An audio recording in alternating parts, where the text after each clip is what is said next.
বিশ্বকাপে এসেছে এমন এক দেশ যাদের পুরো দেশের সংখ্যা অনেক দেশের শহরের জনসংখ্যার তুলনায়ও কম। দেশটি ক্রোয়েশিয়া, যাদের জনসংখ্যা মাত্র 40 লাখ।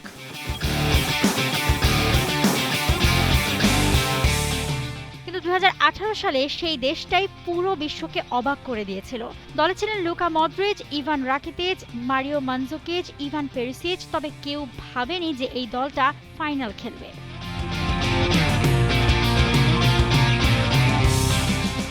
গ্রুপ পর্বেই ক্রোয়েশিয়া জানান দিয়ে দেয় তারা শুধু অংশ নিতে আসেনি, নাইজেরিয়াকে হারায়, আর্জেন্টিনাকে 3-0 গোলে বিধ্বস্ত করে, তারপর আইসল্যান্ডকেও হারিয়ে শতভাগ জয় নিয়ে ওঠে নকআউটে।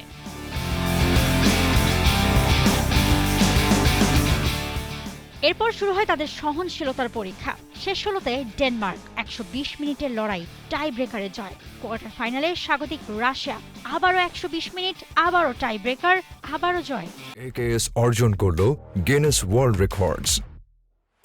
AKS সেমিফাইনালে ইংল্যান্ড প্রথমে পিছিয়ে পড়েও হাল ছাড়েনি ক্রোয়েশিয়া। ইভান পেরিসিচ সমতা ফেরান, তারপর অতিরিক্ত সময়ে মারিও মানজুকিচের গোলে ইতিহাস গড়ে তারা প্রথমবারের মতো বিশ্বকাপ ফাইনালে উঠে যায়।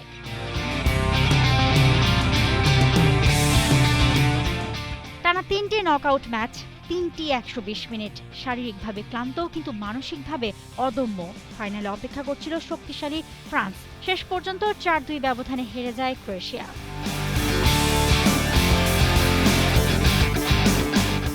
ক্রোয়েশিয়া ট্রফি জিততে পারেনি, কিন্তু তারা জিতে নিয়েছিল কোটি কোটি ফুটবল প্রেমীদের হৃদয়। লুকা মদ্রিচ জিতেছিলেন গোল্ডেন বল, আর গোটা দেশ বিশ্বকাপ শেষে তাদের বরণ করে নেয় রাজকীয়ভাবে।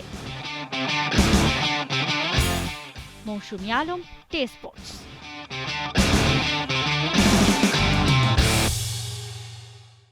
For more updates, subscribe to our YouTube channel and click on the bell icon. Follow us on Facebook and Instagram.